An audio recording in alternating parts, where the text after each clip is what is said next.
Hola oyentes de Radio Sefarad y bienvenidos una semana más a Por Israel en Voz, el espacio que compartimos con Israel Winnicki. Hola Israel. Shalom, ¿cómo están?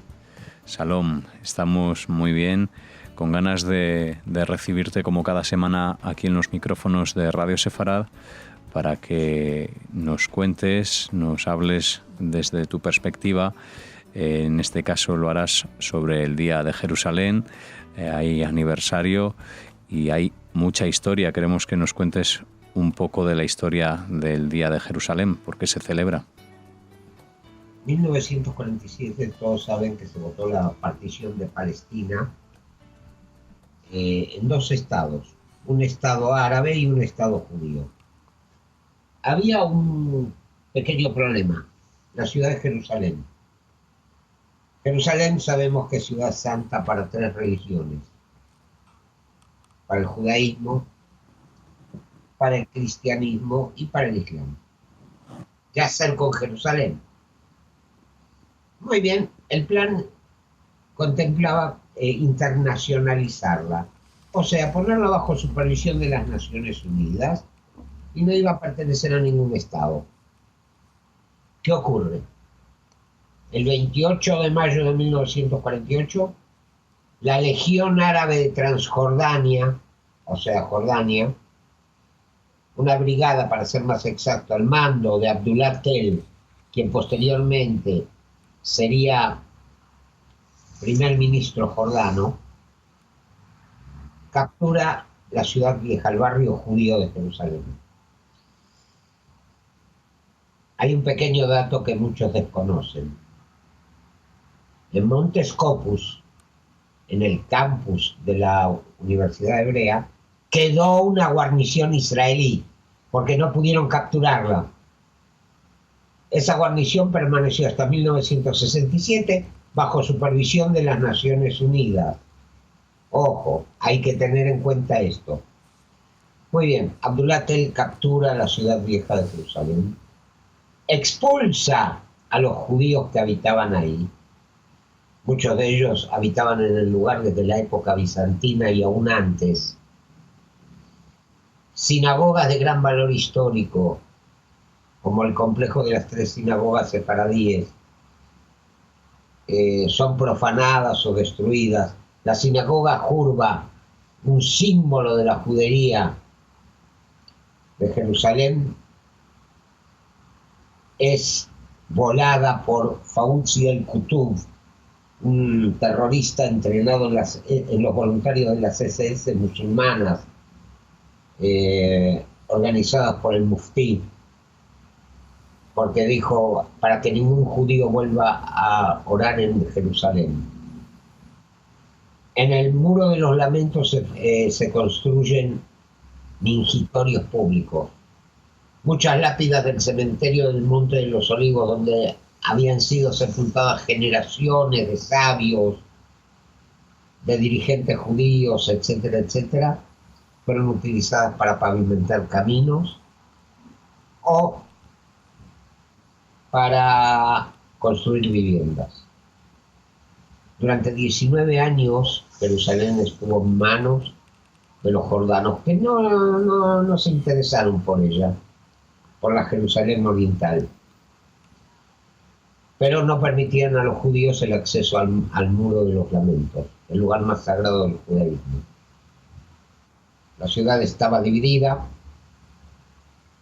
por una muralla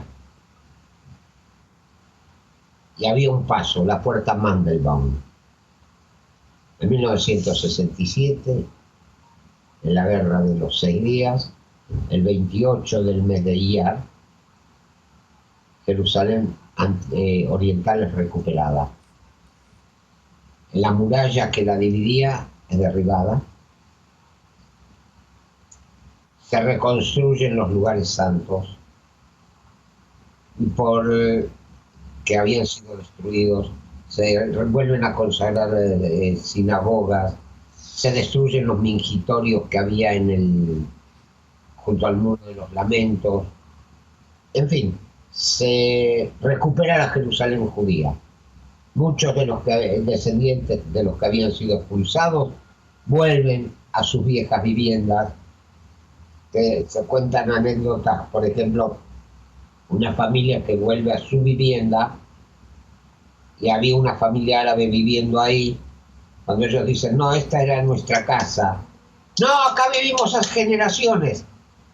Entonces el padre de familia, de la familia judía, muestra una señal que había en el marco de la puerta donde estaba la mezuzá. Bueno, gracias a los soldados de Tzal, Jerusalén es reunificada y desde entonces, el 28 de Iyar, se festeja como el día de la reunificación de Jerusalén. Y este año se cumplen 50 años de ello y se hizo de Jerusalén una ciudad abierta para todos los cultos religiosos. No hay distinciones, todos tienen dentro de ella derecho a rendir culto a Dios según su propia religión. Es más, todos los lugares santos de las 3 religiones monoteístas son protegidos y cuidados por el gobierno de Israel, cosa que durante los 19 años de dominio jordano no ocurrió.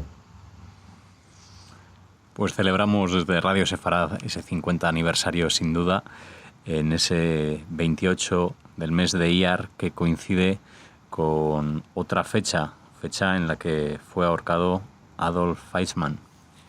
Así es. En 1950 llega a la Argentina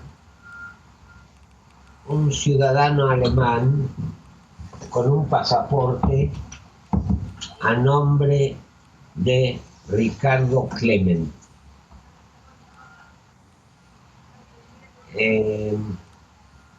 Este personaje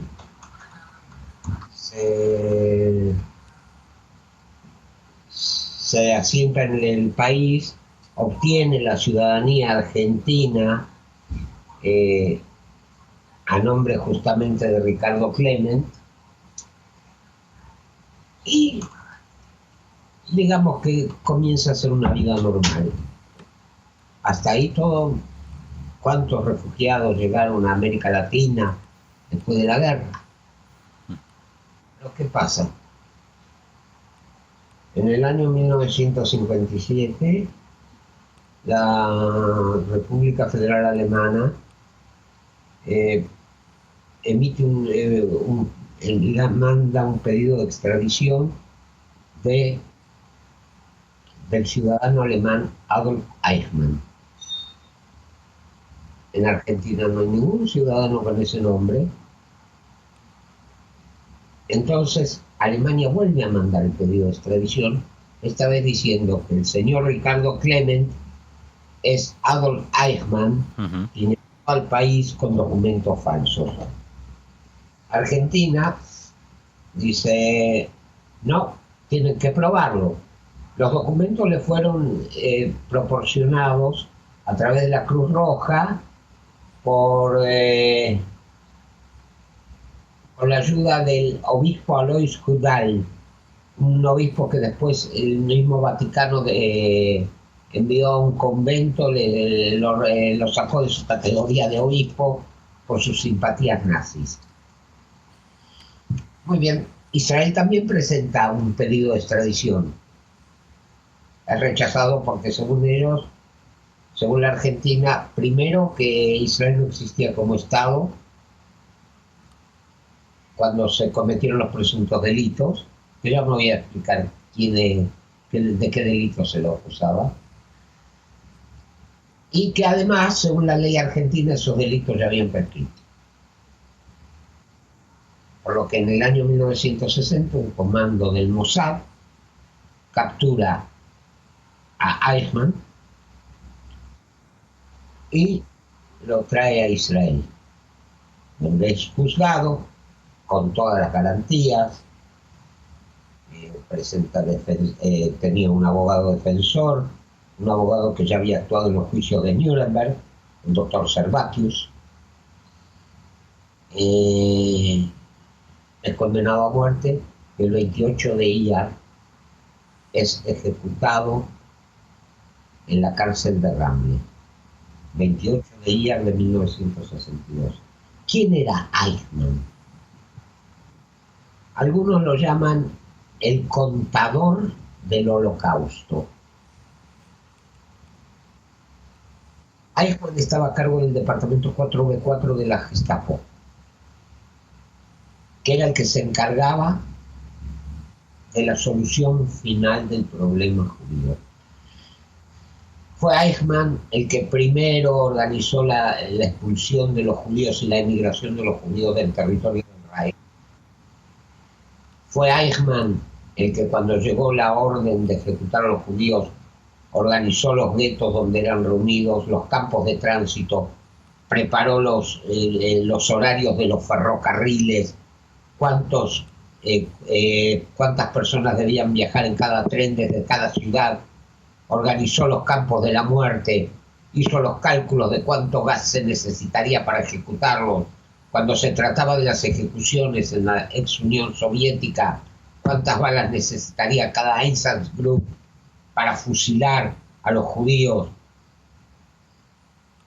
Fue el mismo Eichmann el que, cuando Himmler dio la orden de detener las matanzas, porque estaba negociando una paz separada con los aliados occidentales, Eichmann le contestó deportando a los judíos de Hungría. Más de 400.000 judíos húngaros asesinados en las cámaras de gas de Auschwitz. Fue el mismo Eichmann el que le dijo a su colaborador más íntimo, Wislicenny, que al final de la guerra él saltaría contento a la tumba porque se llevaba detrás de él a 6 millones de muertos. Este señor llegó a la Argentina, vivió oculto en la Argentina, obtuvo en tiempo récord la ciudadanía argentina con documentos falsos. Este señor, cuando fue llevado a juicio a Israel, en vez de contestar con altura a las acusaciones de Gideon Hausner, el fiscal, que en un momento dado dijo: me presento ante ustedes, jueces de Israel, pero no estoy solo. Conmigo se levantan 6 millones de acusadores que señalan al acusado y dicen: yo acuso, pero su voz no se puede oír, ni los podemos ver porque sus cenizas están desparramadas por todos los campos y ríos de Europa. Este mismo señor lo único que dijo fue: yo cumplía órdenes. No asumió su responsabilidad. Y es más, y hay más. Hay muchos que dicen que Israel violó la soberanía argentina. Primeramente, Israel no secuestró a ningún ciudadano argentino porque el señor Ricardo Clement no existía, sino que era en realidad Adolf Eichmann, y no había ningún ciudadano argentino llamado Adolf Eichmann. O sea, el que violó la soberanía argentina fue el mismo Eichmann, al pedir la ciudadanía con documentos falsos. Segundo, Argentina era signataria del Acta de Chapultepec, en uno de cuyos incisos se establecía que ningún país latinoamericano daría asilo a criminales de guerra. En Argentina se refugiaron Pavlik, Eichmann, Privke, en un tiempo estuvo viviendo Mengele, Eichmann y otros. O sea, Israel no violó la soberanía, Argentina violó pactos internacionales,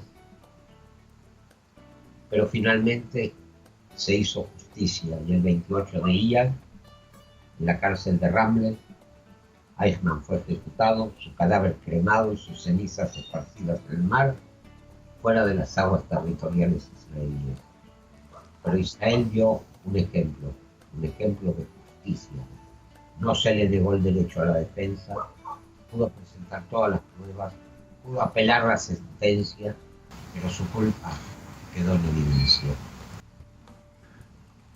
Pues recordando esa fecha y esos hechos de la historia, terminamos aquí la edición de hoy de Por Israel en Voz.